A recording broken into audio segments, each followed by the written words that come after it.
Tonight, Theresa May's government suffered the biggest Commons defeat in British political history. We knew her Brexit deal would be voted down by Parliament, but not by quite this much. Only 202 MPs voted for May's deal and 432 against. A majority of 230 was the absolute upper end of all prior expectations. Jeremy Corbyn immediately announced Labour would be tabling a vote of no confidence in the government. That will be debated and voted on tomorrow. To break down the meaning of this historic defeat, I'm joined by Navarro Media's two co-founders, James Butler and Aaron Bastani. What's up? Thank you for joining me on this historic occasion. Our pleasure. To get us going, we knew this defeat was coming. We knew this Brexit deal was not going to pass in the Commons. It's been defeated by an extraordinary amount. Does that change anything? Does it matter that she's lost by this many votes? James? Yes and no. And that's not a sort of quizzling answer. It matters in the sense that, so historically, really, a loss of this scale would have been regarded really as having lost the confidence of the House. That is why she said, frankly, in the speech, that she would welcome a confidence motion tomorrow. Conventionally, one would expect the Prime Minister really to resign after so swinging a defeat. She obviously isn't going to do that. She is going to keep on keeping on.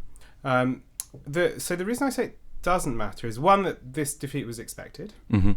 And so the government would have been preparing contingency plans for what to do, and we know that Ollie Robbins has been preparing all sorts of scenarios for Number 10 to decide what it wants to do. So in that sense, it doesn't matter, and it was expected. However, the size of the defeat itself has got to make her position look incredibly precarious.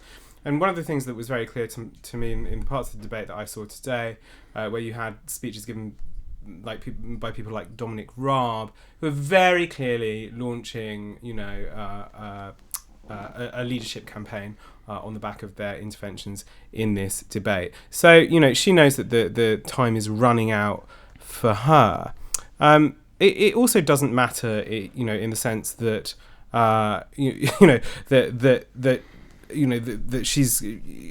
she knows that there's a process now that she's going to have to follow.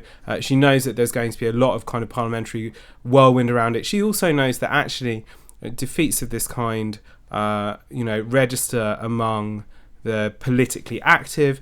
The question of whether they register beyond that is a really interesting one. It's one of the things that remains difficult to assess. And the reason one might say then that it does matter is that the government ahead of this vote was putting out stuff like, oh, well, if she's defeated by, less than 100, then that would be really good for her, etc., etc. And there was lots of kind of squid ink being shot all over the place. And I had to say, I went into this thinking, maybe she'll be defeated by about 100. We were together when the vote came through. My jaw just dropped. I mean, it was really is astonishing. And I think it is right to say it is certainly, as far as I can tell, the biggest defeat of a government since the 17th century. So well, yeah. I mean, in parliamentary history. So surprising in that sense. So yeah, it does matter. The other thing that matters about it is that now is the time for people to really, really be pushing the case, and that having lost by that amount means that the rug is pulled out from under her. So you've got to, what's important is to transform the mere arithmetic into kind of broader political consensus that her authority is shattered. And what, that we need a general election, you mean? Or that she'd have to resign? Aaron, what have we learnt today? Does today change anything? Yeah, a hell of a lot. No doubt the media establishment today, tomorrow, will say King Edelstan in the Witan in the 9th century suffered a bigger defeat than Theresa May did today. Is there an issue? What's going on? Oh, I think my beer was in the line of the camera, but you continue. Oh, he wouldn't want to obstruct your gorgeous face, Michael. So yeah, no doubt there was a defeat in the Witan and the Anglo-Saxon kingdom, which was bigger than this, but without any doubt, in modern parliamentary history, this is the biggest defeat. I think the three that come after it were Ramsay MacDonald in 1924. That is it's shorthand for what electoral meltdown looks like. And Labour did not recover from that, really. I mean, they came back into power afterwards, but as a meaningful electoral force, Labour did not recover from Ramsay MacDonald until 1945. So that's how Tories now have to look at this. If again, we try to be intelligent here on Novara Media. We try and have the bigger picture. We try and look at the data. People that lose parliamentary votes on this scale, it tends to mean the Parliamentary Party isn't coming back for a very long time. That's not to say she resigns tomorrow. What it does mean is that if and when there is a general election, the Tories, I think quite reasonably, would lose, and they wouldn't be coming back anytime soon. I mean, I suppose in defence of her, or to say, I mean, why she's not going to resign is because the opposition to her, those 432 people who voted against it, are very divided themselves in what they want. Right. So I mean, that's going to be how she manages to cling on. I presume she's going to cling on. I mean, I think it's. Do you think she lasts till the end of the week? I think she does. I mean, I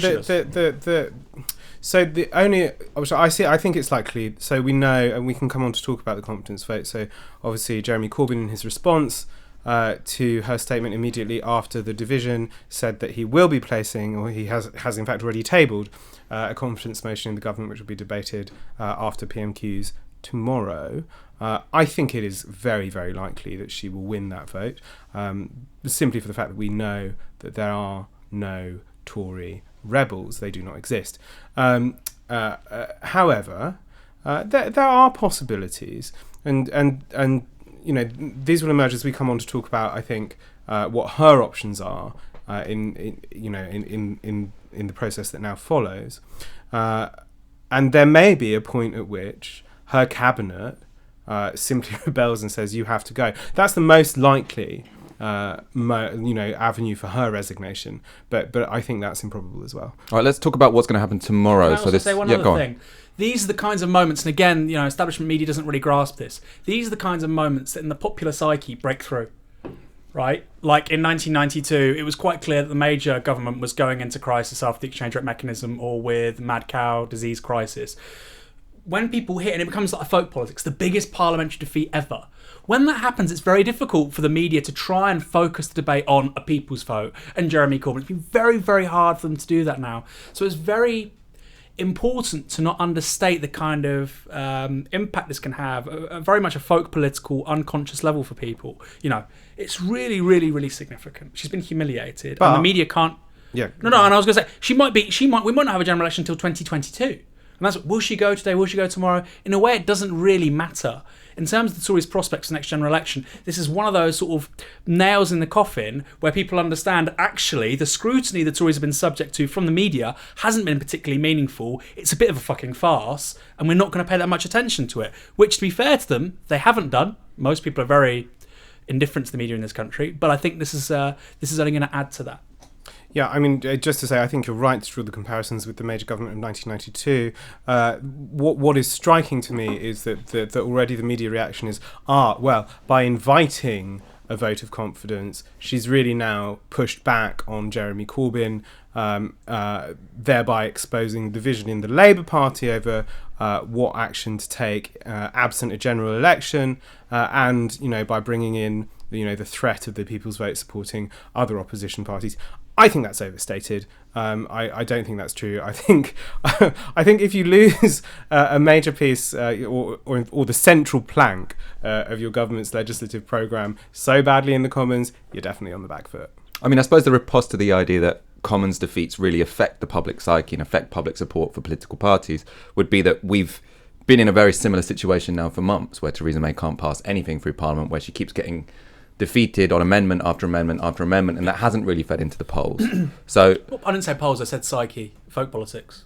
Yeah, but it doesn't seem to have done much damage to the Tory parties in the short term. We don't know. We do know that there's a good 30 to 40% of the country that very much wants Brexit. We don't know how much, right? Yeah, and there's a significant margin of error there. And they associate, as these polls showed with Labour, Lib Dems, Tories last week, they associate the Tories with Brexit. Nobody else is actually associated with delivering Brexit. And so on that particular issue, that's clearly what's propping up Tory vote, right? And so the question is, in terms of broader polling on how competent the Tories are viewed, we don't know, because no pollster is actually asking the questions anymore, really. What I would say is things have cut through. For instance, the vote of no confidence in her. That's the kind of thing that millions of people would be talking about in December, right? And this is very much a morass, and people don't, they're not us, they're not political dweebs. They don't know what this and that means, the technicalities, or a Lord's vote, or this person on television saying this. They do know a vote of no confidence is quite significant. And a lot of people are getting a lot of sort of Brexit favouring people are getting very angry with the fact that nothing's really happening. And that, I think, is the ballast to her vote. But I absolutely think this has pierced through in a way that most parliamentary occasions don't. Yeah, and I agree, and I would say that in response to your point, Michael, is that yes, she's been being defeated, but she's been being defeated by 5 votes, 10 votes, whatever. This is a qualitatively different kind of defeat. It is a defeat which effectively means that she's been defeated effectively by uniting the House of Commons outside of the government payroll against her. That is pretty dramatic compared to losing on the Grieve Amendment by a few about a dozen votes, or even actually less than a dozen votes. So do you see what I mean? That it's qualitatively different, and in any future or indeed in all Labour messaging, I assume for the next few months, will hammer home that point, that this is a Prime Minister who has brought on herself, by her failure to listen, her failure to carry out these negotiations, the worst defeat inflicted on a British Prime Minister in the House of Commons in political memory. Okay, so there seems a kind of consensus that the vote of no confidence will fall tomorrow. In a moment, we'll talk about what that means for Labour strategy and what that means for Theresa May's strategy afterwards. First of all, though, we have over 1,000 people watching tonight. These shows where something big has happened in British politics and we go live straight after. Some of my favourite to do on Novara Media. So thank you for watching, and thank you for your support. As you know, Novara Media is only made possible by our subscribers. So if you are already a subscriber, thank you. If not, please go to support.novaramedia.com, and as you know, we ask for the equivalent of 1 hour's wage a month so we can continue working around the clock. Of course, as ever, please like this video and please subscribe to our YouTube channel so you can get updates whenever we are going live. Okay. Just to say, yes, although there is consensus around this table that it's very likely that the vote of confidence will fail tomorrow, there are, of course, options. I've written on this for Novara before.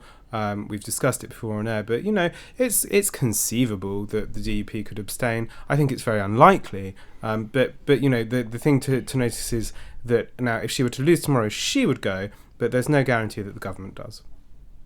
Oh, actually, yeah, no. Give us that bit of detail, actually. Okay, so tomorrow we're saying she'll probably win the vote of no confidence, but if she does if she were to lose, she what would happens? resign, and then a rather nebulous 14-day period kicks in which point there would be the possibility of forming a new government. Again, now this is constitutionally unclear because it's quite poorly drafted in the Fixed Term Parliaments Act.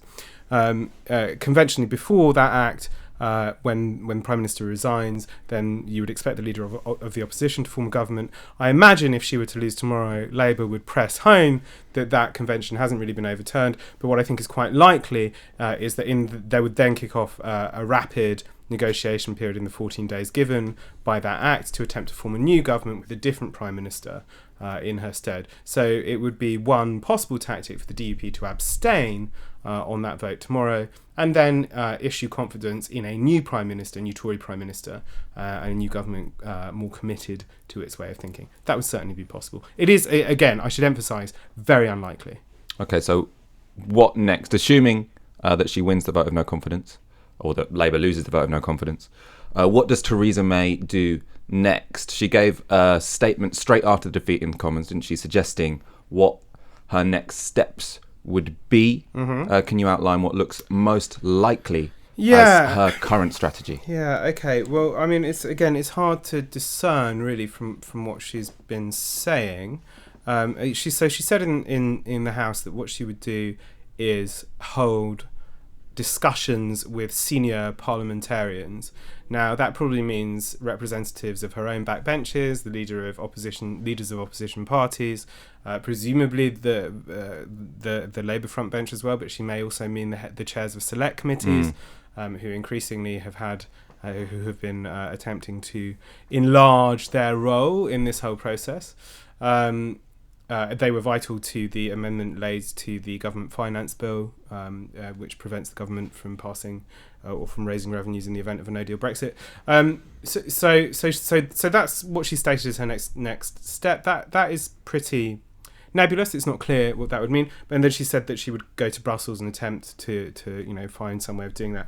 Now, she does have to make a statement to the House, pretty sharpish. It's on Monday, isn't it? Yeah. So the options she has, and we can go into that in a bit because it's procedurally complex. But so the options that she has before her, it seems to me are so the first option is really a kind of essentially stick with what she's got, maybe tweak it a bit, because so there is a bit of a it's unusual for a prime minister or for a government rather to present exactly the same thing again to the House of Commons as it has presented before. It would be frowned upon. It would also be at the Speaker's discretion. We can talk about the Speaker in a bit as well, because the Speaker's been we're going to do parliamentary shenanigans. Right. We'll get into all that detail. Okay, good. I know you love it. So, no, I really don't. It's just that I know things about it. So option one is stick and tweak. Basically, she's got the stick essentially and like try and do things around the edges. So she's indicated before that she might take that John Mann amendment about workers' rights. Which is a completely pointless amendment, incidentally, because it's one of the things that actually within the withdrawal agreement is already there. So that is one option. So, and I actually think it's probably the most likely option. The other option that is available to her is to sort of attempt to tap dance and really change the substance of what she's bringing. So that might be, a Norway Plus, sort of a new common market agreement, or or she could pivot in the other direction towards no deal. That obviously, so and one of the things that might make that more probable is that obviously the defeat here was so substantial, it surely doesn't look like minor tweaks to the withdrawal agreement as it stands are going to get it through the House. So it must then become clear to her that something entirely different is needed. Now, what she's doing now, and what was implicit in her statement, was that she's trying to push some of the responsibility for figuring out what that is back to the House or back to senior parliamentarians. She hasn't done that up until this point. It would have perhaps been helpful to do it before this point, but she hasn't. But so that is one possible. So we might be looking at a kind of substantive change to what's in the withdrawal agreement. So there were lots of reports today saying there were splits within the cabinet. So what Remainers in the cabinet want, or what the moderates in the cabinet want, is for Theresa May to sort of almost go back to square one. Try and build a cross-party approach and cross-party support for something that looks much more like a soft Brexit, like an EEA type situation, staying in the single market, etc. And then the Brexiteers are in the cabinet, Michael Gove, etc. They want her to go to Brussels and get some sort of concession that makes the deal slightly harder, or that gives Britain more independence, or has some sort of tweak on the withdrawal agreement. The extent of the defeat today and her statement in Parliament made me feel like she was going to go for the former. So this idea that actually I'm going to have to go back to step one, and we're going to have to do a bit more of a cross-parliamentary approach here. Yes, but that will then entail extending Article 50, which is also a legislative question. Theresa May will not get a Brexit deal through as Prime Minister.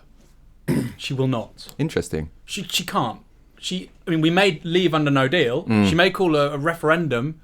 She may call a general election. There is no way she can get Brexit through Parliament now as Prime Minister.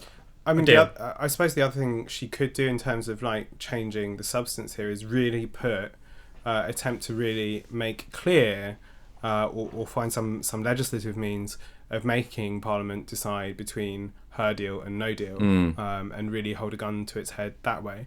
That would seem to me to be a pretty foolhardy thing to do. But it's certainly possible. That would be another way of sort of changing what the substance of the deal is.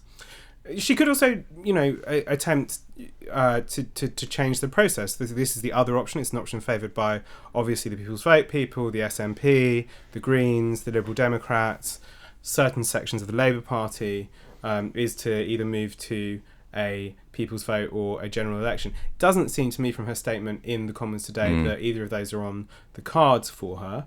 And indeed, just the way, if you put aside her decision to go for a general election in 2017, everything else this Prime Minister does is pretty cautious. it's, you know, and when she's decided on a course of action, it's pretty hard to move her away from it. So it looks like it's going to be some version of option one, despite having been told very clearly in the House today it's not going to happen. Option one is in trying to get cross-parliamentary support for a slightly different approach. I mean, I suppose to expand on what you're saying, which is that Theresa May will not get any Brexit deal through Parliament. I mean, the reason for that is partly in terms of parliamentary arithmetic, right? But I mean, so if I look at Parliament, what I see is there's the parliamentary majority for some sort of. The only thing there's a parliamentary majority for is some sort of soft Brexit, stay in the single market. But Theresa May's brand is now so tarnished, and so many people have. Arithmetic, is it? Somebody that said crush the saboteurs and was all over the Daily Mail 2 years ago isn't going to have the kind of goodwill that is necessary, because let's be real, the Liberal Democrats spy a political opportunity here, the Greens spy an opportunity here, people that want to stop Brexit spy an opportunity here. They're not going to forsake all of that to help her out in a tight squeeze when she thought she had the opportunity to do so, utterly decimate them. So that's why I think, yes, it's about the parliamentary arithmetic, yes, it's about the ERG want one thing, Remainers want another, but it's also about her as a figurehead. She, as a person, cannot oversee this process. I just can't see. I mean, obviously, any way you look, there's no way out. But I just cannot see her being the Prime Minister and getting a deal, no matter what she does. While I think that's true, there is something that perhaps we haven't considered, which is that there. So, as we've said, there's no majority in Parliament for any of these courses of actions, as it seems at the moment. Well, I think there would be a parliamentary majority for soft Brexit under a particular leader.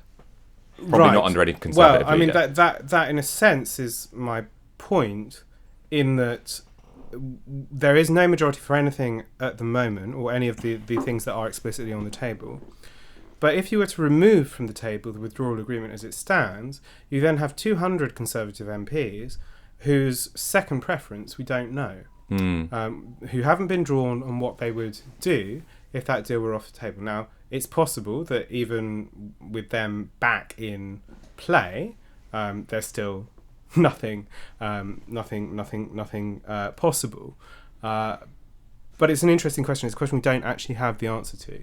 And that may become important, I think, over this period of consultation. Obviously, there's also, you know, the extremely pro-Brexit headbangy ERG and associated group of Tory backbenchers. They are now rather diminished in power, having attempted to unseat Theresa May and failed to do so. They must now know that there is nothing they can do until December of this year to unseat her. Oh, what, when they can have another vote of no confidence? I think the ERG are a busted flush. Yes, I agree. I mean, there was never the parliamentary arithmetic. Whoever was the leader to get through the kind of Brexit that they want. So the only outcome I can see is, well, in terms of what MPs will support, it's some sort of soft Brexit. I can't see how that could happen under Theresa May. Potentially under a sort of Amber Rudd type person, you get the Yvette Coopers sort of saying like, "Oh, there's been such a dramatic change in Parliament has asserted itself. We've got a new Prime Minister. Let's go for soft Brexit." I can kind of imagine that. Other than that, it's going to be a referendum or a general election, isn't it? Yeah. I mean, I can't see another outcome. Well, I mean, there are possible outcomes. I mean, the obvious case in point would be, or perhaps the warning would be, and what I've been thinking of a lot is the process on House of Lords reform from 2003, where a variety of options were put before the House, and none of them got a majority. And so this is one of the things that we'll come on to talk, I think, a bit about the possible parliamentary process now after this, and there's been a lot of talk about a kind of consultative process, and whether that's in the House or outside of the House, whether it's a kind of parliamentary political process, whether it's a citizens' assembly. And I am not in favour of a citizens' assembly. I mean, that's not going to happen, is it? And I don't think it's likely to happen. What even is it? It was a sort of citizens' jury. It's a thing I like in principle. I just can't see how is the idea that you select them by lot and then they decide what the Brexit deal should be? Yeah, it's not 2009 anymore. Well, no, I mean the obvious problem with it, and we probably shouldn't dwell on it for too long, is that sortition it's called, right? Yeah. But the problem. That's the word, right? The problem with But the problem with it is, of course, that there is absolute lack of trust in the political process anyway, and you're really going to empower a kind of citizens' jury in a political situation wherein people are already given to these kind of fantastical and paranoid conspiracy theories about, put your vote in pen because they'll rub it out if it's in pencil. I think sortition's an interesting idea, actually, because the whole point is that you have this deliberative process. Yeah. I mean, I'm not against sortition. I'm not as opposed to it as Aaron. I actually think it has a role in democratic processes. I think it could have had a role in this democratic process, but it's a little bit late in the day now. It's a bit late. Can I do my Richard Bergen impression? Yes, go on. What we need is a general election and Jeremy Corbyn in 10 Downing Street. That's what we need. All right, that's a good link. We're going to get onto parliamentary shenanigans and all that wonky stuff later. But what is going to be up for debate, at least on left Twitter for the next few days, is going to be Labour's parliamentary strategy. Oh, God. They are, as we know, tabling a vote of no confidence tomorrow. As we've already suggested, they'll probably lose that. Then there's going to be a hell of a lot of pressure for Labour to come out in favour of a people's vote. I was reading reports today that was saying that it's likely that there'll be a backbench amendment from a Labour backbencher calling for a people's vote. And at that point, the Labour front bench will have to decide what they're going to support, what they're going to do. It will lose. If there's a second referendum, it will lose. And these absolute idiots will have let the government off the hook. And they'll make hard Brexit a possibility, whereas right now it's absolutely impossible. Mm-hmm. So what should Labour do? So these backbenchers who are saying we want a people's vote, you think the Labour front bench should just say, look, we know that conference said that a people's vote should be one of the options on the table, but we've made an executive decision that it would be a nightmare, that Remain would probably lose again, and so we are going to stand firm in our position that a people's vote is a bad idea and we will not vote for one. Let James talk. I just want to rewind to the point where you say hard Brexit is impossible now, because it's not. Well, no deal is impossible, but the idea of a hard... It's not impossible. No, sorry. I meant to say no deal is not impossible. Right. The idea of a negotiated hard Brexit, like the Lancaster House speech, I see. is impossible. Okay. And gradually what we're doing is foreclosing, bit by bit, certain possibilities are being closed off to the Conservatives. And what these guys want to do, what they've wanted to do really since June 2016, is just put everything on the table, have one big battle, and I think Labour have played a very intelligent game not doing that. If I thought Remain would win, then we could have a conversation around, the expediency of that, the moral integrity of that, how it could undermine democracy, etc. But I don't even need... People go, oh, you're just an electoral exiteer. We don't even need to go that far. I just think it would lose. And the reason why I think it would lose is because there are so many... Even now, you've got James O'Brien calling Labour Party members Holocaust deniers. You have AC Grayling tweeting frenetically every second how Jeremy Corbyn needs to resign. You have dozens of people in his own party right now conspiring to undermine the party's message by calling for a people's vote as soon as this vote of no confidence loses. There is not the coherence there for a successful Remain campaign. Furthermore, there isn't a propositional message, because Remain doesn't mean anything. It means the status quo. It doesn't mean anything. And the Remain reform message, although compelling, again, we're just one member state out of, more than 27 now, 28. Mm-hmm. So again, substantively, it doesn't mean very much. It's very nebulous to most people. But isn't the response to that that we were only one member state when we effectively yoked the European Union towards a Thatcherite consensus? No, that's not true. I mean, neoliberalism was clearly a global political project. It was stronger in Britain, true, but the idea... No, hold on. The idea that Europe was this social democratic family and Britain that's not what I'm by itself was almost like a tugboat taking the continent to it. A great example, David Gudmundsson in Iceland. I know a bit about Icelandic politics because my ex, as James knows, lovely girl, was Icelandic. We went to Iceland together. And he was interesting. This guy was very close to Milton Friedman, very close to Thatcher. The Thatcherite revolution was not purely a result of Britain. It was a cultural economic revolution that's not across a number of countries. Because I'm not historically illiterate. Germany, loads of places. That's not what I'm claiming, because I'm not historically illiterate. But it is inarguable that Thatcher's influence on the formation of the European Union, and particularly the direction that its institutions took ahead of Maastricht, was profound. And one of the reasons it was profound was precisely because of the weakness of various of the member states at the time, and frankly the strength of the British negotiating posture. Now, I don't say that it means that a single state could effectively transform the European Union. As you know, I'm very sceptical about that. I'm sceptical. I'm a Eurosceptic. I always have been. That nevertheless, it doesn't seem to me that the Remain and Reform, the Remain and Revolt argument is so easily dismissed. I think one has to take it seriously, even to find where its real limits are, and where its real limits are. Actually, it seems to me are in the not in the question of a single member state, but the weight of jurisprudential direction within the European Union, so that those are the decisions of which parts of the treaties that the courts have decided to emphasise. So this is about nationalisation, things like that, and then about just the difficulty of changing those treaties now, as opposed to historically under Thatcher. But you want to come back. I want to say something more very quickly. No, go on. The day after the European elections this year, nobody will be talking about Remain and Reform because Eurosceptics are going to wipe the floor across the continent. I think that's certainly. I think we the can whole reform this institution. Everybody be like, wow, this is if we thought 2014 was bad, wow, this is really. And the Front National, by the way, came first. UKIP came first. True Finns came first. Geert Wilders came first. If you thought that was bad, wait to this. Yeah. Okay. I kind of think the Lexit argument and the Remain and Reform argument are actually both kind of irrelevant to what's going to happen in the next few years. I mean, the Lexit argument only really works if we have some sort of hard Brexit. We're still going to be subject to the same rules and regulations. Mm-hmm. If we have some sort of soft Brexit, and probably in a weaker position because we have less bargaining power within the European Union if we want to break those rules. Not necessarily because I think we can change those rules in a sort of like idealistic democratic way, but that it's easier to just say, look, we're not going to listen to you. I mean, in any case, if you're inside, and I think I've said this to Aaron before. Look, the problem for the Corbyn project is far closer and far more proximate, and it's the class structure and ruling class of the UK.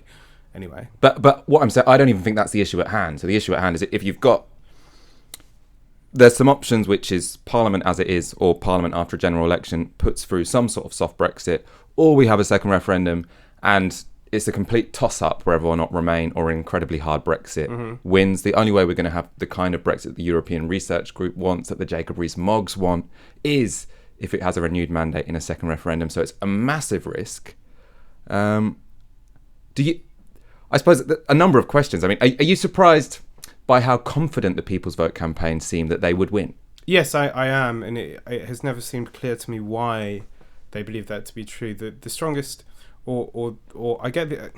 So there are often arguments made to me by people I know who work in the field who talk about some very granular polling numbers that I haven't seen, and so I can't make judgment on.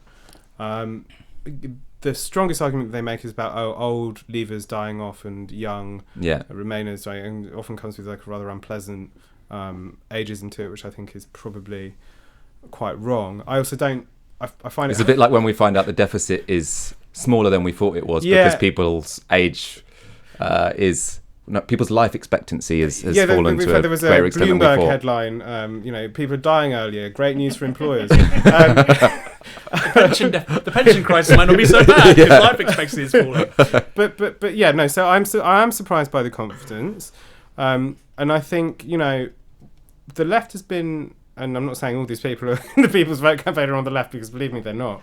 But the left especially has been undone by demographic arguments before, by the expectation that demography will prove the saviour of a political position. It just doesn't seem to have worked historically. So if that's what it's based on, then I think it's odd. I look at the polling, I don't see the needle shifting very clearly one way or another. I have the same concern, by the way, about a general election. It seems to me that we're in a highly polarised situation where the poll isn't moving one way or another. At least we know that in the last general election, some concerted campaigning very clearly did have an impact on Labour's position in the polls. Whether that could be repeated again or not, I don't know. I think, and I hope, and I think I have good reason to believe that it could be. I don't see that as necessarily being true in the case of a second referendum. And then there are all the other questions as well about, as you suggest, the kind of question that would be on the ballot paper, because it could be very much a kind of monkey's paw situation. Like, yes, you get the second referendum, but it's a choice between May's deal and no deal Brexit. I mean, that wouldn't get through Parliament either, though. Yeah. So, I mean, it'd probably be some sort of freeway. But then, anyway, I want to ask Aaron. We all know you're against people's vote. You think it's a stupid idea. Are you concerned about the implications for the Labour leadership of opposing a people's vote? Do you think there's a need for them to hone their message that they can use to explain to some of their base, which, I think it's constantly overdone the extent to which Corbyn's base is passionately about Remain. I feel like it's obviously, for the majority of Labour members and Labour supporters, the EU is a secondary issue. But there is a significant section of people who would vote Labour, who potentially are Labour members, who do feel passionately about this. And I'm wondering if you're worried about Labour losing that support, or what they can do to try to limit the extent to which they hemorrhage support from those particular constituencies. Like you said, it's one issue I think of. For most people, they have in their heads 5 or 6 issues at one time. Even for the people for which it's the major issue, they also know simultaneously that only Labour can deliver what they want on housing, work, public services, education. People aren't stupid. And I think it's perfectly legitimate for Corbyn to say, we will not commit ourselves to a second referendum when it seems highly likely that it would lose, or B, that it would make a hard Brexit, not no-deal Brexit, I need to limit those two things, more likely. That's a perfectly legitimate thing to say. It's also perfectly legitimate to say we should not take the focus away from Theresa May and the Tories in free fall, they've just lost by 230 votes, when they're at their lowest ebb. Allow them to really go at it. If that had happened for the last 6 months, year, we would already be in very different territory. We're not, because Labour can't have a coherent message on this, because there is this permanent low-intensity war being waged by the People's Vote lot, but also Lib Dems, SNP, Greens, all for different reasons. The SNP, their primary political raison d'etre is independence. Hard Brexit suits them, but they also need to play a strategic game here, claiming they want to remain, for very different reasons to the Liberal Democrats and to the Greens. There was this poll out, it was YouGov, wasn't it? Or was it Observation? And they broke down the data. Do you know how many 18 to 24-year-olds, so desperate to stay in the European Union, how many plan to vote for the Greens in the next general election? Go on. 18 to 24-year-olds. I know this because I tweeted the data. So this is but we haven't memorised your data, so give us the bloody... 1.18% of 18 to 24-year-olds plan to vote Green. Okay? Now, it was significantly higher for the Lib Dems. It was like 10-11%. But for Labour, it was about 65%. Now, I'm sure most young people would love to stay in the EU, but they also know if they want to own a house, have a nice life, get the things they want, not see homeless people, not pay tuition fees, or have them wiped out, or not have to pay for a master's degree, to have a kind of higher quality of life than they're currently expecting, they will vote Labour. It's really, even after everything we've seen over the last couple of years, it's still astonishing to see how puerile and basic the political conversation and analysis is around this. Again, really, it's not, we can't just blame the media here as well, because what's a really interesting point is that you've got about 20% of the country wants to really stop Brexit. And you've got maybe 20% of the country that really want Brexit, And all the money is really going to these, well, less so the latter, more so the former, because we're now having Brexit. But all the money in recent years has gone to these two poles. You had it with Aaron Banks, you had it with Leave.eu, you had it with huge donations to UKIP, the formation of Breitbart, Westminster, all this stuff. Now you're having basically the sort of liberal technocratic equivalent going towards this kind of Remain stuff. And so we can't just blame the media, because these two, essentially, I think, minor arguments, most people just want to fucking move on. They might ideally like to stay in the EU, but they just want to move on. Most people aren't thinking about it like this. But all the money, all the attention is going to these two sort of polar opposites. And that's a concern for us. Do you think the Labour front bench can hold it together? I mean, in the sense that they've been remarkably united up to this point, because I suppose the wording of that conference motion meant that the question of whether or not we back a people's vote or a second referendum was deferred. Mm-hmm. I think after tomorrow, it's much less clear what the justification is for the deferral of the decision. So do you think we could see resignations?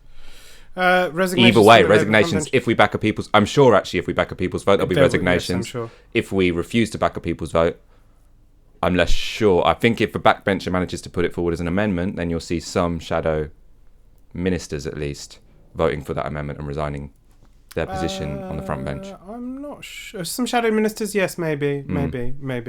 Yes, it's possible, I think. This is going to be a difficult process for the Labour Party, I think. It's going to be a difficult process for Labour members as well, many of whom who do consider membership of the European Union a matter of importance, a matter of salience, a matter of... and I think it is important to understand here why that is. It's not just, as it sometimes is, a kind of abstract sense of togetherness and that the EU is a nice thing and that it has probably meant that there are no wars, and or at least within the European continent, or at least a bit of the European continent. It's not just that. It does have a substantial impact on many people's lives, and it is also certainly true that there are a significant proportion of Labour Party members who are not only kind of pro-migrant, but often have lives that are intertwined with people who are here through EU freedom of movement, and whose lives have been shaped by that. And I think it's important to recognise that it's important because the left can sometimes be a bit too hasty to dismiss how deeply woven into people's lives the few good, genuinely good things that have come out of EU membership are.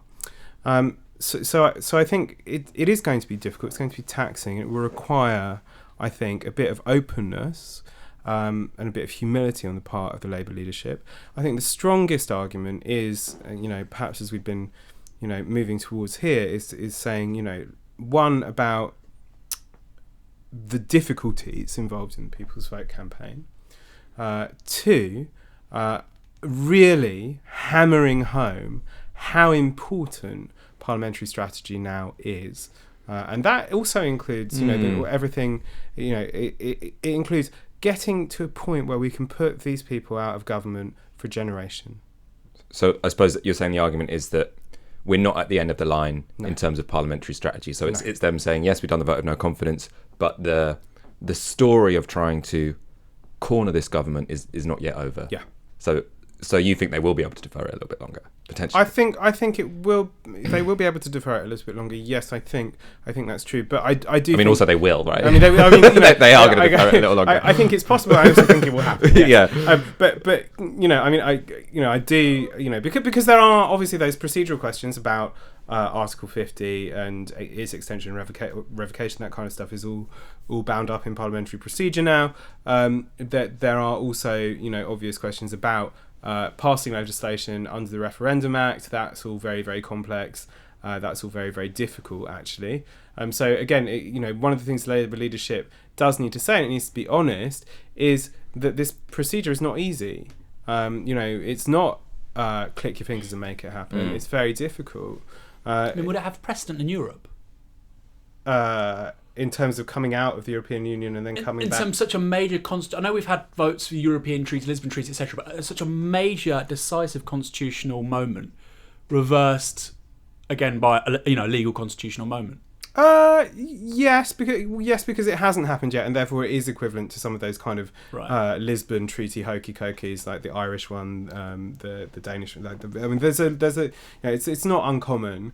That was agreeing to something, whereas this was undoing something. Well, what was uncommon about the referendum that we had is that, so sort of like in political science, you say what a good referendum is it's you tend to have someone who's written out the change situation, and the default, if people vote no, is the status quo. So then it's very clear what happens. If you vote yes, then the policy proposal of the government in question, say the SNP when they're talking about Scottish independence, that goes into place. And if they vote no, you get the status quo. So it's very rare to have a referendum where the affirmative, do you want to leave, do you want to change, is completely unplanned. So in a way there wouldn't be precedents because no one's done anything like this before, really. Yeah, I mean, that does seem that's a legitimate. It's a legitimate critique of the referendum in the first place. I mean, the reason it was so poorly framed is no one thought it was going to go the way that it went. It was it was an astonishingly stupid piece of political decision making. It was something that should be emphasised. Have you guys seen the Brexit, the Uncivil War on Channel 4. Oh, I haven't watched it No, actually. I have too busy a life. Was it to do good? that kind of thing. It's really good. Well, if you want to relax, it's good. It's good to watch sort of silly things before you sleep. I find often. I often watch very silly things to fall asleep. You don't have to justify yourself. For No, I having watch things watched like I watch like what's that? The pet guy, the super vet, Noel Fitzpatrick. Before I go to bed, sometimes fantastic, very relaxing. But anyway. That was, okay, that's a work of fiction. It's based on reality. It was, lots of interview data was used. Tim Shipman's great book, All Out War, was used for it. The campaign was overseen by Will Straw. Right? The Remain campaign. That is, the guy couldn't win a parliamentary selection for Labour, and yet he was handed control. He wasn't, director of the board, but he sort of had control of the messaging, the campaign, etc. He was a director of the most important campaign in the history of modern Britain. And that tells us two things. Like you say, firstly, they didn't expect to win. But secondly, really, as people on the left, as people in the Labour Party, do we really want to put the fate of Corbynism, let's be real, this is the only viable project for socialism, possibly in our lifetimes. Do we really want to sort of put our eggs in that basket with these no-hopers, with these very, I won't be too rude, they get lots of things. I think you've already got. I don't know. I don't want to escalate. No offence, but they increasingly look out of touch with modern politics. Okay, do we really want to take that risk? And even if there was a 55-45 chance of Remain winning, look at Trump. All the data showed that there was a 60-40 chance of Hillary winning. There's still a good chance Trump can win. And so I think people are looking at the upside, potential upside, which is, people do that. Oh, we'll stay in the EU, that would be great. We'll do this, we'll do that. What's the downside? Well, the downside is, a classic example is immigration rights. Oh, well, people have the right to remain here, live here, work here, etc. And, if we stay in the EU, they'll keep all of that. Well, the potential downside is we may have a far more retrogressive immigration policy than what we're presently going to have. I think Alex Andreou, who I don't agree with on much, on Twitter, he's a Greek national. I think he's a former Lib Dem, and he was basically saying, as an EU national here, I wish we could just have a negotiated soft Brexit, which would give people like me certainty. And I think that's kind of what most people would like. And I feel like, yes, the upside is nothing would change. The downside is people like that, they could be completely fucked. The reason why Theresa May made the announcement she did on EU nationals having to get over the threshold of 30 grand, it was red meat for the people she was trying to get to vote with her tonight. Obviously it didn't work, but that's the kind of path they want to take British immigration policy down, which is basically, it's bloody hard for you to come here unless you would probably be a agency worker earning nothing in particular enterprise zones, or you have huge amounts of money. Yeah, I think the other side, and I think you're right, I thought it was disgusting in her statement to the Commons this evening that she started rabbiting on about needing to give EU citizens certainty. It's like, this is, the forked tongue of Tory leadership on display again. I think it's important for us to talk about, rather than in grand terms about whether people's vote is good or not, is actually what's going to happen in the next few days, because that it seems to me is of more pressing concern and shapes the likelihood of a people's vote or not anyway. Go on, James. So tomorrow we've got the vote. Tomorrow we've got the vote of no confidence. Oh right, yeah, no. So yeah, there's that. If Labour lose that, they've got this decision to make about the people's vote, which we've been discussing. Yeah. Then what happens? And then what happens? Okay, so look. So there's in the section 13 of the Withdrawal Act, as initially passed, suggested that the government would have to return in 21 sitting days to issue its statement. There was then the Grieve amendment on the business of House motion, which says that within 3 days, in fact, the government will have to give a motion in neutral terms about its subsequent plan, and then offer the plan to be voted on again after that. Theresa May said today that would be amendable. So she's going to come forward on Monday with a motion about, this is my plan B, this is my plan now. Yeah. One, you get to vote on this as MP, so they could vote it down presumably. And two, they can propose amendments. So presumably that would be when your Labour backbenchers are proposing a People's Vote amendment, but it would also be when there's this idea of a public liaison committee amendment, which would mean that... The Commons liaison committee. Yeah, so that would mean that the Commons, if Theresa May can't get a majority for whatever plan B she comes up for in Parliament, then it would go to this weird select committee who would basically become the government, and they'd have a couple of weeks to try and get Yeah, I mean, so the there's a consent couple of of the things on Commons. this that it's not entirely clear that even by allowing amendments to be heard on that motion, whether they would be legally binding on the government and whether they would compel the government. Well, I was reading about it in the FT. They said it would become legally binding, that whatever this committee comes up with, the government would then have to implement. It all seems a bit bizarre to me, to be honest. Yeah, well, I mean, there's a step before that as to whether the Commons, whether the extent to which essentially the government can ignore the will of the Commons. That's that continues to be a bit of an open procedural question. It does, however, seem to me that this is an option, frankly, that is going to bring forward maximum chaos. The other side of this, I will say, is that I was watching the speech given by Geoffrey Cox, who is the Attorney General. Oh God! Who is this sort of like weird, kind of like crap Falstaff character, who sort of he and Burkow were trying to kind of out pompous each other. It was kind of grotesque. But he was saying, or he suggested in his speech to Parliament earlier today, that it was very likely that Theresa May would effectively bring back the same withdrawal agreement, that she was putting to Parliament this afternoon. That does mean that seems like a moment of maximum chaos coming this Monday. Again, there's a lot of sort of complex things to talk about here in terms of the Grieve Amendment. One is the question of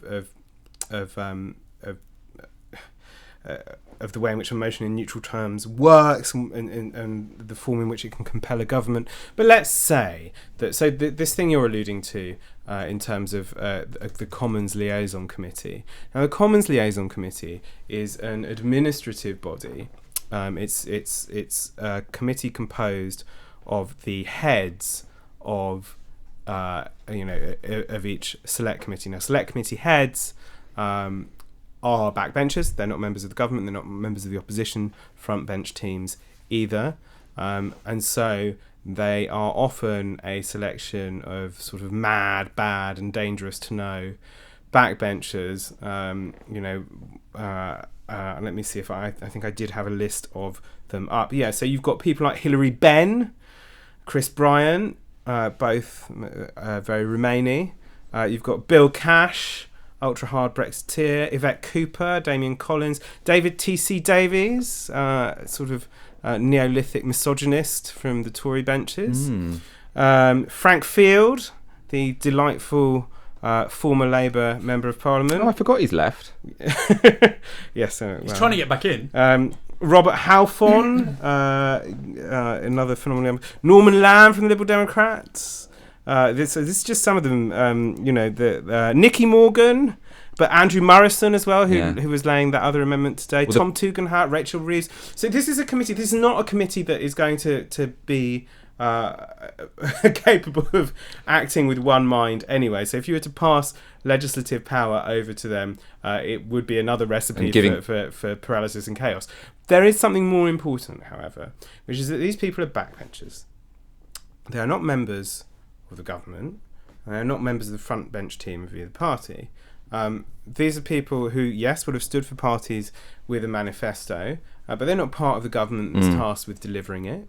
They're not part of the front bench of the opposition who are supposed to form a credible government delivering. So the question then becomes, what is their legitimacy? I'm just laughing because I've seen a tweet from the official UKIP account. Communist Party member Io Caesar, welcome to discuss the Brexit vote, but UKIP party leader Gerard Batten blackballed by the BBC. Oh, Ash has replied, tell your social media intern I'm not a member of the Communist Party or any other party for that matter. I want to go to questions. So do you want to sum up quickly? Or Just to say, so this thing which it was, it seems to have leaked a bit early from Nick Bowles, this proposition for backbenchers to effectively take control.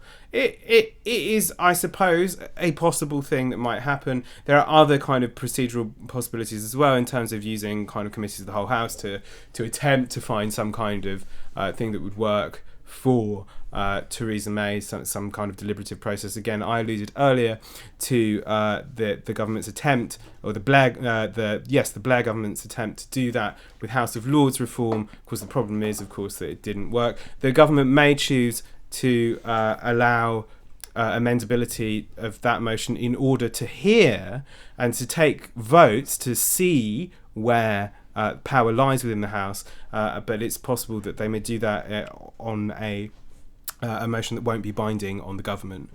So that may be one strategy that they now try to do. It's all, frankly, a little bit late in the day.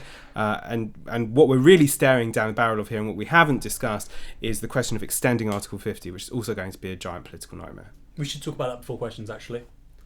Go on, quickly. Well, no, it's central to everything we've talked about. Yeah, it's true. Second referendum, etc. Yeah, well, it's going to happen, no? Extending Article 50? I think it's going to have to happen. Doesn't seem like anything's possible without extending Article 50. I also don't think it will be that politically difficult to extend it for 3 months. There are European elections. And so the question is, what happens with the European elections? Now, some people are saying, well, it would just be rolled over. The current MEPs would stay in office. Others say, well, we just wouldn't contest the seats. If Britain does contest those seats in the European elections, UKIP are going to probably come first. Okay? And the Lib Dems may pick up something. The Greens may pick up something. They came first last time anyway, right? Well, no, but I know. But if we're talking they weren't led by Gerard Batten and didn't have Tommy Robinson as their grooming advisor. The EU may only agree to an extension to the day before the European elections, for instance. Would be wise. My point is, but that's clearly that could be a potential political variable in terms of the extension. So, well, it's academic. Well, not necessarily. Yeah, it's not necessarily academic. I have to say that the European Parliament has already made plans for those seats to be redistributed. In some cases abolished, but some redistributed to underrepresented areas of the European Union. So that throws a wrench in their plans as well.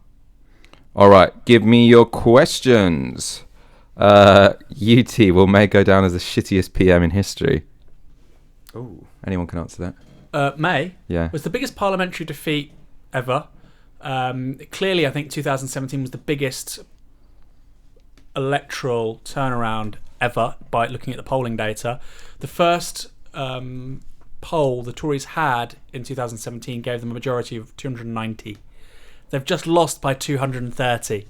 So that's a net change of 520 MPs between Theresa May's all-time high and her all-time low, which is surely today.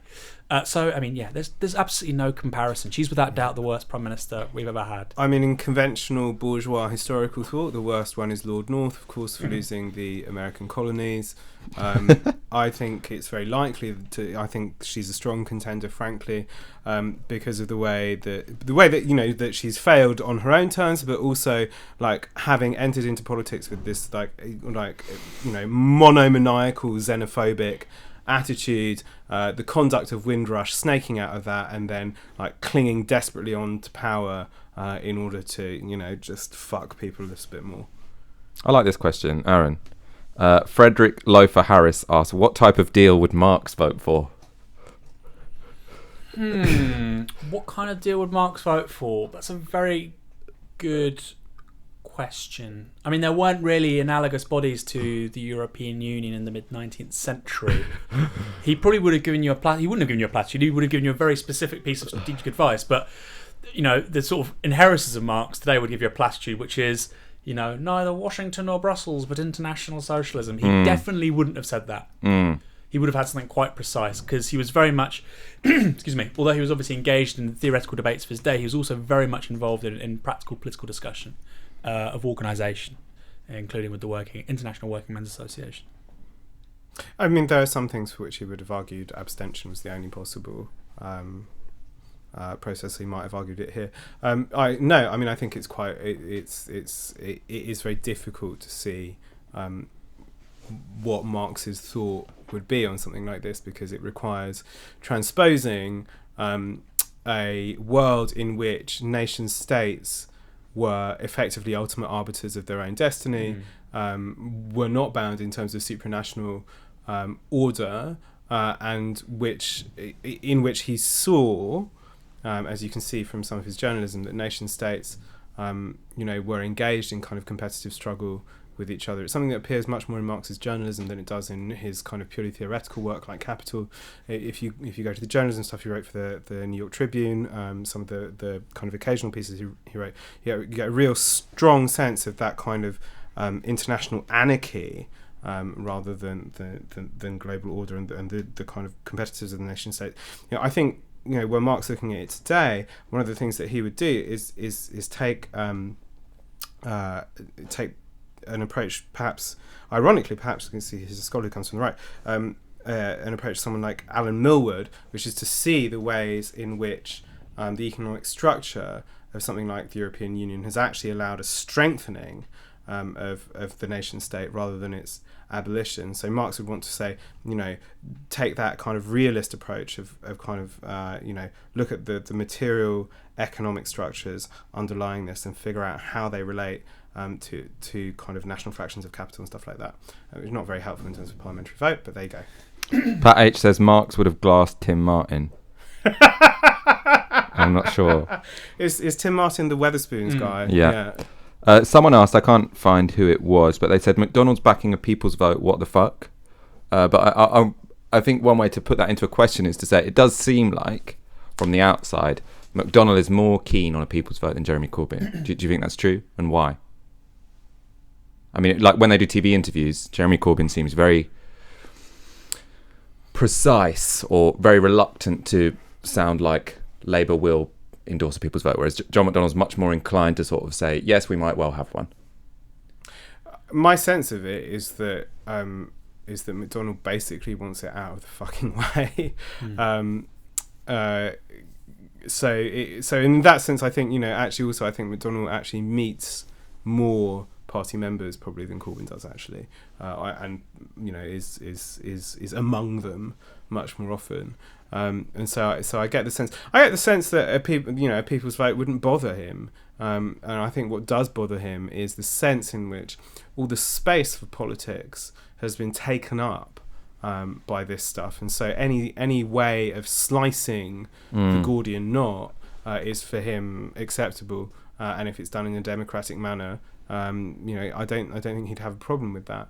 But yeah, I mean, I think that emerges from a sense, and it's a sense that I share, that Brexit, particularly with the way that the British politics and British media is set up, is effectively sucks a lot of the air out of the room, and there's got to be something done about that.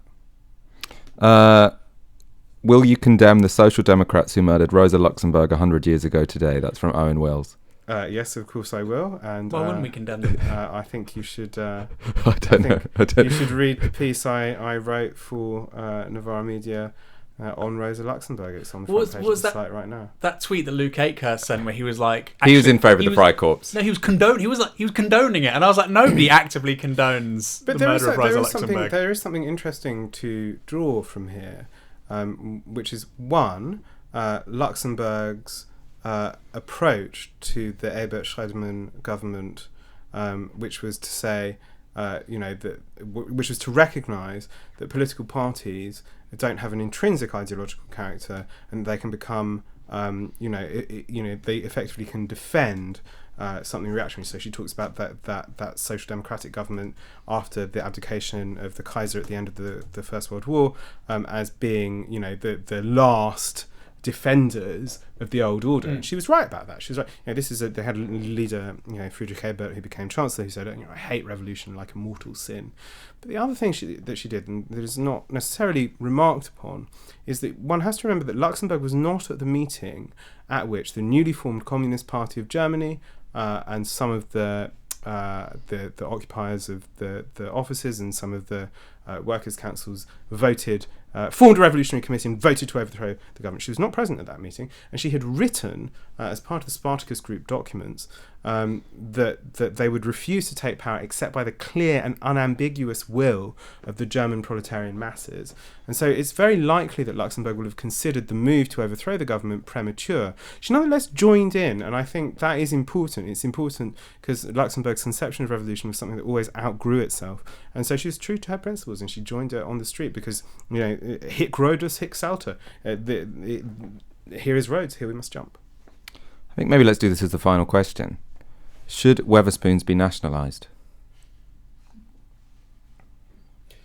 Shall I answer that? Yeah, go on. So I would like to see a massive... I'm not a big fan of, think global, act local, all that nonsense. I don't like the fetishisation around localism. However, I think around municipal protectionism, around Preston model, around how we allocate credit, you'd clearly have a relocalising of things. So what would that mean for something like Wetherspoons? You would want more worker-owned pubs, right? Mm-hmm. Would they benefit from the economies of scale that Wetherspoons have? Would the beer be produced in the same manner it presently is? Well, probably not. I mean, maybe as a intermediary demand, perhaps, but I don't think its supply chains are a particularly ecologically sustainable way to create. Beer is incredibly easy to make. It's incredibly easy and cheap to make. The idea that you'd have global supply chains for a chain of pubs across the UK doesn't really make much sense. I'd rather have price caps on beer than demand it be nationalised. I want no pint of lager should cost more than £2. Wow, that's low. Well, it's not going to make a Not profit. outside London. No, it is still outside London. historically- £2 a pint not is still low historically outside and not London. Come outside on. London. No, Beer has risen in way Bournemouth, above. a pint's fucking like $4.50. I think you make a good point actually in terms of, because I think nationalisation would be the wrong response to Wetherspoons. Price caps. I mean, I think, well, you don't even need price caps for Wetherspoons. It's quite one thing that Wetherspoons are doing quite well is they're their employees, Michael. yeah. So you can increase workers' rights, right? But you can do that without nationalising it. No, but that would push the price up of the final product. Yeah, but I think they've managed to make a cheap product not just by screwing over their workers. That's part of it. Yeah, but so what I'm saying, I don't see what nationalising them would add. I mean, if you want to nationalise something when you think they're charging rents because it's some sort of natural monopoly, pubs aren't a natural monopoly. No. I don't think Wetherspoons are charging many rents. The reason they've expanded so dramatically is because they're offering something that we all love. They have huge economies of scale. But I can see your argument about how localising the pub industry and definitely like massively subsidising local pubs, worker-owned pubs, should not have to pay VAT on their beers. I don't actually think we should cut VAT for anything that's consumed in public. The other thing to add here that is, it's not just Wetherspoons actually. I mean, it's the major brewery chains make running pubs very, very, very difficult. Lots and lots of people who start, who enter into brewery agreements, they find it financially impossible to run a pub. It's a very, very difficult field. So actually, I think in terms of some of the brewery chains, there are interesting questions there. I don't, however, have extended thoughts on the economics of beer. Bazza says £2.40 in Hull for a pint, so you weren't far off. Civilization is in the north, comrades. Brilliant. Any final points before we go? I mean, I don't know. Is there no more questions? Those are good questions. There's loads of questions, but I mean, we've been on for ages now. Yeah, we started 10 minutes late, didn't we? Yeah, we started. It's been an hour and 10 minutes. I think that's enough, really. I mean, I think we can finish on saying that. I mean, this is a historic day, partly because of it's been historic fucking because of how poorly Theresa May has played all of this, and I think she still will get let somewhat off the hook. There's still this mainstream narrative that we should feel sorry for her because she's acting in the national interest. She's trying to get through a deal that can bring together Leavers and Remainers. I mean, I don't think the real problem here is the content of the deal. I think when history looks back at Theresa May, they won't say that deal was objectively awful. What they'll say is her strategy for negotiating this tumultuous time in British politics and trying to bring two factions together, or trying to win over the middle ground when you've got two warring factions that want completely contradictory things, one a hard Brexit and one a Remain, is that she should have 2 years ago had some sort of reckoning with the British public, sort of said, look, I know you voted for Brexit, I want to implement that, I want us to leave the European Union, but all these things that you were promised by Nigel Farage, that you were promised by David Davis, you can't have those. That's not particularly plausible. I want to bring the country together. That's going to be with some sort of soft Brexit. I'm going to have to sideline the ERG, the European Research Group, straight away and try and build some sort of cross-party consensus. I think she probably could have survived as Conservative leader doing that. I mean, we've seen how many votes the ERG have when it comes to a vote of no confidence in Theresa May. There was 2 years ago a really clear and obvious path that Theresa May could have taken to have for us to have passed a deal for a soft Brexit by now already. The reason she didn't do that is because she was too scared to stand up to the people who she saw as the key challenges to her within the Tory party, who she could have stood down if she had a sliver of bravery, actually, or if she knew what she wanted, which I don't think she does. She never. I mean, she only called trade union bosses like a week ago. I mean, that's amazing. She should have been saying, basically, the day after the last general election, to Jeremy Corbyn, to the Lib Dems, to the SNP, to the trade union movement, what do you want for this to get through? And as soon as we get past Brexit, we'll have a general election. What do I have to do? She could have said to the Lib Dems, we'll get fucking PR. We'll get an elected second chamber. No, but I'm being serious. But and that might not have worked. But the fact she never tried it, I think, is testament to what you're saying, which is that she's just completely out of her depth. It's remarkable. But look, there is something here, which is that this is the legacy of something that has been a Tory habit of thought and rhetoric for a long time, which has now backfired on them. Right? Historically, Tories talk about acting in the national interest, when in fact what they mean is acting in favour of a small fraction of class interests, right? The CBI, some fractions of capital, usually most fractions of capital, in fact. So this then becomes the national interest in terms of the way the Tories think about things. Now that is something that you can get away with in a general election, right? In a constitutional moment, in a sort of massive reordering of the international relations and the trade relations of the state, that actually isn't something that you can get away with. It's not something that works when you can't talk about the whole nation in that sense. And so the fact that there is that rhetorical slip has rather undone her a bit. Now, listen, I actually don't think calling trade unions would have done her much good at the time. I can understand in the highly polarised moment after that general election why, when one inhabits bourgeois class consciousness, why she acted in the way that she did. I think the thing really to bear in mind now is not that she could have done better, but that she has now brought the government to the point of a legitimacy crisis. And that legitimacy crisis is not just about the vote tomorrow in Parliament, it's about simply the faith that anyone in this country has in the ability of this government, not just to negotiate Brexit, but to conduct the basic business of governing. Yeah, there's an ideological realisation, I think, for a lot of people on the horizon, which is that the people governing us have no fucking clue what they're doing, and they're no better placed than they are to run the affairs of the country. And that's both a good thing, because it can give lie to democratic impulses. It can also be a bad thing. It can also be a very bad thing, because it can also give rise to populist impulses where the people are very much defined by their ethnic or national characteristics rather than just by virtue of people who live and work here, which is, of course, on the left what we view as the people. Very interesting times, but that ideological realisation that's why can't be the Labour understated. left has to take advantage of that legitimacy crisis, right? And it can use that legitimacy crisis not just in terms of kind of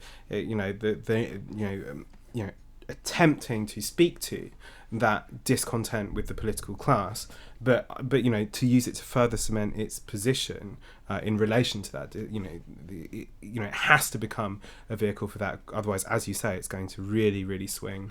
And I hope not, but it's really possible it swings the other way. Do you see that James Goddard video? It was retweeted by somebody that's got like 3,000 retweets. No. And he basically said we need someone like Cromwell to come in and clear them all out. And again, you think the guy's an idiot. I'm sure he's going nowhere, whatever. But it's like a folk politics where like a good 15-20% of the population think, yeah, that's exactly what we need. And that really can't be underestimated. Anyway, I'll leave you on that note. And we'll leave you on that note. Thank you for watching Tisky Sour. I should have mentioned it earlier, actually, but we're probably moving to Tuesday nights for logistical reasons on our side. And that will also mean that we get to catch more of these moments. Obviously, big parliamentary votes don't normally happen on a Monday. They often happen on a Tuesday. And I'm sure there will be many more to come. So thank you, James. Thank you, Aaron, for joining me. Thank you for watching.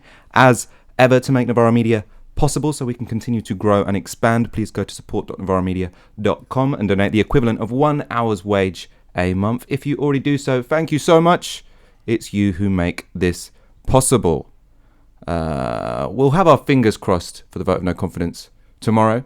I suppose if you have a Tory MP, maybe lobby them to try and bring down their own leader. I think it's somewhat unlikely, but it's worth a try. Go on. Yeah, someone needs to ask him, right? We'll keep our eyes on that tomorrow. See you next Tuesday. Good night.